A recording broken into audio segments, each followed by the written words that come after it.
her bone. So I did my CAT on the efficacy of using exercise as treatment for depression.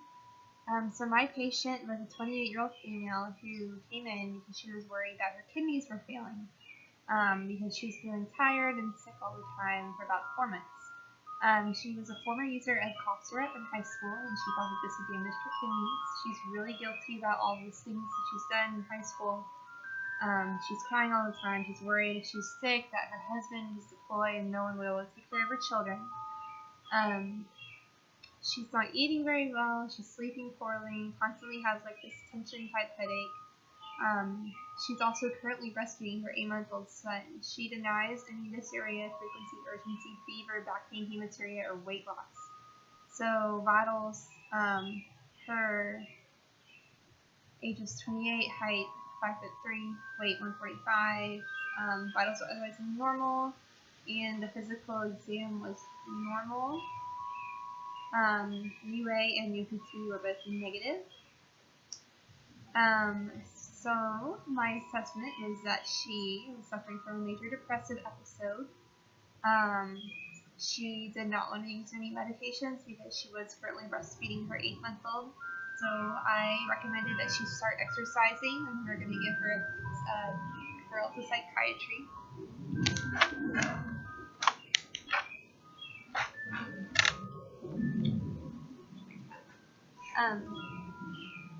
And then we just did general workup on her CBC, CMP, lipids, and vitamin D. So the clinical scenario is that depression is a huge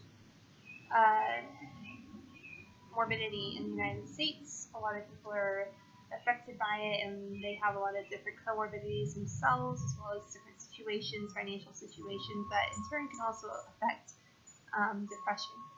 So it's important to think about different sorts of treatments for it beyond the standard ones. So I wanted to look and see if exercise was as good as anything else for depression.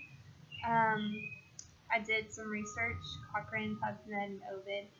I ended up using a Cochrane review, which actually completely lined up with what I was looking at. They had 39 trials with 2,300 participants, comparing exercise as treatment for depression against pharmacotherapies, psychotherapies, and some alternative things like bright light therapy.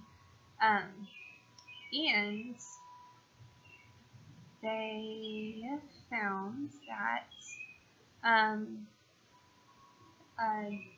exercise by itself does have a major or moderate effect on depression. It is basically as effective as any psychotherapy or pharmacotherapy that's in standard use today, as well as the alternatives. And although these studies were generally kind of small and limited, this effect was seen pretty consistently across those studies. So, takeaway is recommending exercise of any sort, actually, aerobic, strength training, etc., is pretty good to give to your patients who are suffering from depression. Actually, the best one that they found was combining aerobic and strength-based exercise that had the biggest effect on depression. So, that's about it. All right, thanks.